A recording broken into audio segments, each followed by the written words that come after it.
Alice Herman is an investigative reporting fellow with In These Times, great publication, has an article out titled How Workers at Beverage Giant Refresco Defeated a Notorious Union Buster. This is the kind of article we all should be reading right now. If you're thinking about organizing a union, if you're thinking about doing a strike, if you want to share the info with other people, this is what we should be reading. Hi, Alice. Thanks for joining us. Hi, Nomiki. Thank you for having me. I'm really excited to be on your show.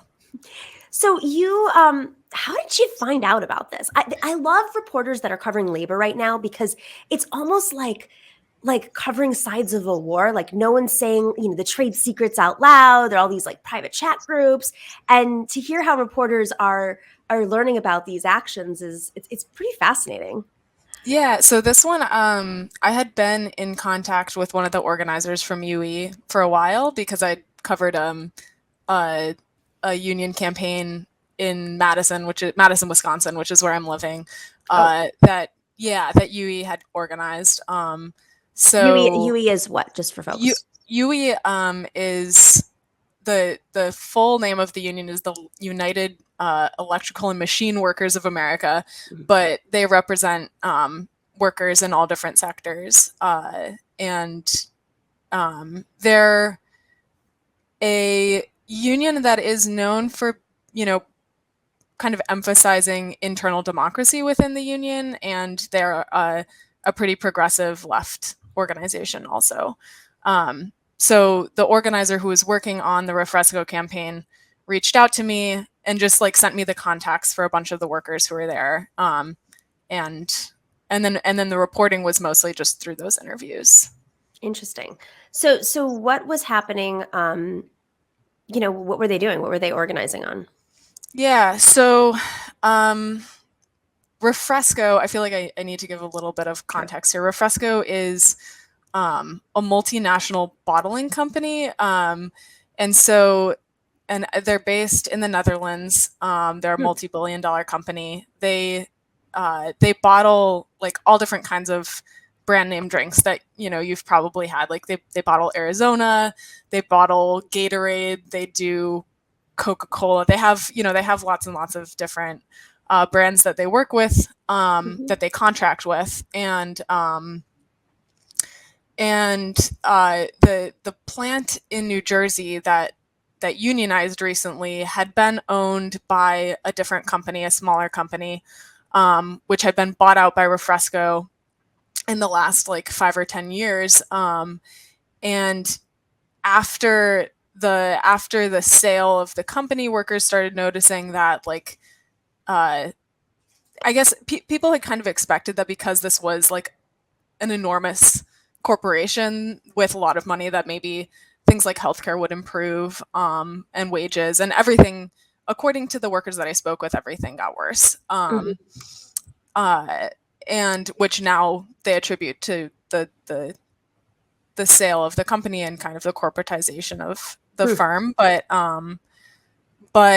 in it, so there were my understanding is that there were a core of workers who were interested in organizing and who had tried to organize maybe 3 or 4 years ago around some of these issues, but it wasn't until the pandemic started, and I think this was true in a lot of workplaces, that their organizing drive was really spurred on, and that and that a lot of people joined in, just seeing how they weren't, they alleged that there wasn't any contact tracing, that people were getting sick, and that basically COVID, and what they had described was that COVID was just racing through this plant where there wasn't room to even socially distance. And so, I think that felt like evidence for a lot of people of what some of their pro-union coworkers had been saying for a long time.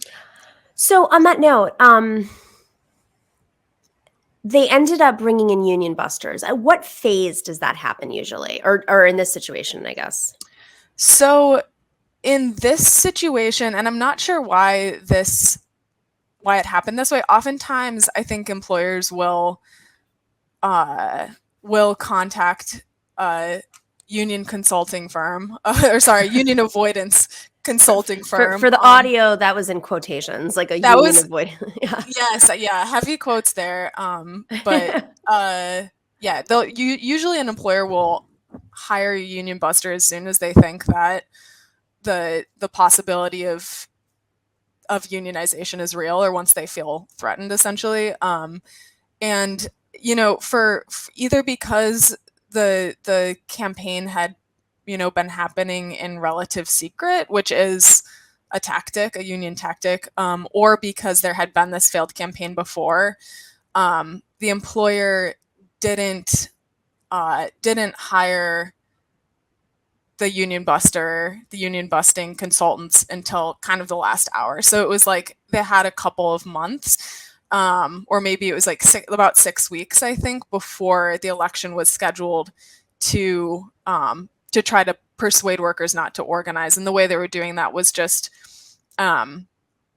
holding captive audience meetings, which means mandatory meetings where workers are in a room with a union buster leading the meeting and just required to be there because they're on the clock, and essentially sitting them down for hours and telling them why they shouldn't unionize, and using all of these different tactics that we can probably get into in a minute, to try to convince them.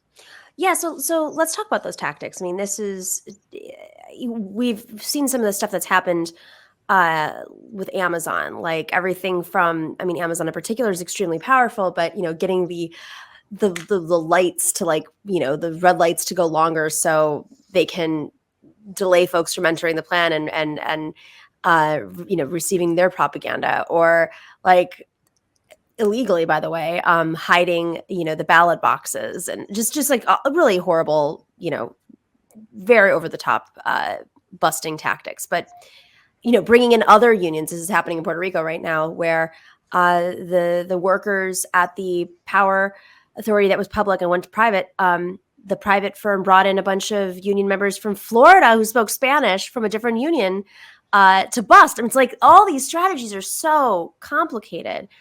What kind of tactics did they use? Because clearly it didn't work. So let's just be on the lookout. Yeah. Yeah, you'll see like a range of tactics, but I think that there are a handful of things that I think come up in common and across union campaigns. In this case, a majority, UE estimates about 85% of the workforce are Latin American immigrants. And the union busters that they had, that they contracted with, spoke Spanish and really, like at least this guy Lupe Cruz is Latino and talked a lot about, this kind of pandering quality where, and we have like 8 hours of recorded interviews. So, Lupe Cruz is part of the union busting group. He's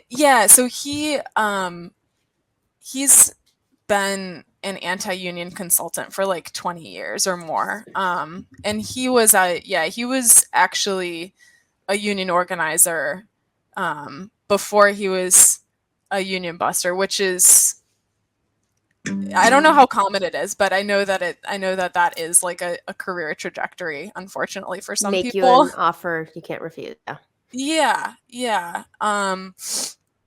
Right, it's a more lucrative career than being a union organizer for sure. But so he he would open these meetings by having people like being like really friendly and like, so what's your name and where are you from, and like, oh yeah, I have a buddy from there, or like, oh that's great, that's cool, we have people from like all across Latin America, that's great, having this kind of like trying to establish rapport, and then essentially launching into a lecture where he's talking about U.S. labor law as though it's something that's incredibly complicated, that you wouldn't understand if you're from a different part of the world, or if you're not like deeply familiar, if you're not a legal expert, then like it's going to be incredibly challenging. Yeah, it's going to be challenging to navigate this, and like the union can easily take advantage of you. And so this is kind of, I think, sowing doubt in like the intentions of the union, and then also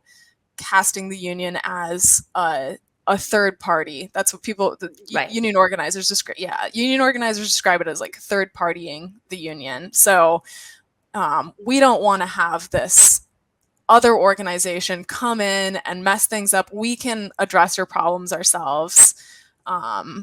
So those were vast union conspiracy to protect their membership. right. It's like, what do they think? They're like, I don't understand when I hear these tactics. I'm like, your goal is to profit, and we are the union. Like, right. And so, right. And that's exactly what they're trying to undermine, is the sense that the bargaining unit or the workers within that shop who are represented by the union are the union. They don't want people to feel like they're representing themselves, but rather that they're, seeking to contract somebody else to represent them. So establish this as like a business relationship. And this was something that came up a lot. Yeah, this is something that came up a lot with the Refresco campaign, where the union busters were using a lot of language around, is this a good investment for you? And like, what? Is this, yeah, like, right, as though your dues are going to be so expensive that you don't know if you're going to see a return on them. But of course, like, looking at data from the U.S. Bureau of Labor Statistics, we know that a majority that generally speaking, union workers make more and have better benefits than their non-union counterparts. So, but yeah, so anyway, it's a lot of what they do is sort of without explicitly saying the union isn't going to give you these things. They will say, like, do you know if the union's going to give this to you? Right. And like, maybe you should look into it. So they have plausible deniability when it comes to like whether or not they were making threats or something. But it didn't work. It didn't work. No, it did not. It was actually a pretty close vote. I think, I'm trying to remember the margin. It was like 114 to, I think the margin was like about 10 votes. It's in the article. But it was a very close vote, and the workers did win their union. And so now what happens with the union? Like, is this, do they have other operations across the country? Is this like sort of the Starbucks effect where they're going to move to a different facility now? I'm not sure. I think, so I know that, I don't know about like the UE's strategy on this. I know that Refresco is a largely non-union company. So, so this would, I think, represent like a good example for other workers of how a union campaign will work and what kinds of tactics the employer will use in responding to it. In terms of next steps within, like, at Refresco for those workers, something I wanted to mention is that after they won their election, and this is a really common tactic for employers to use, the employer, who had also retained the services of like an anti-union law firm, challenged the results of the which law firm? Let's put them on blast. Seyfarth Shaw, Seyfarth Shaw, and they're a huge company, and a lot of employers, especially larger ones, will use them in union elections.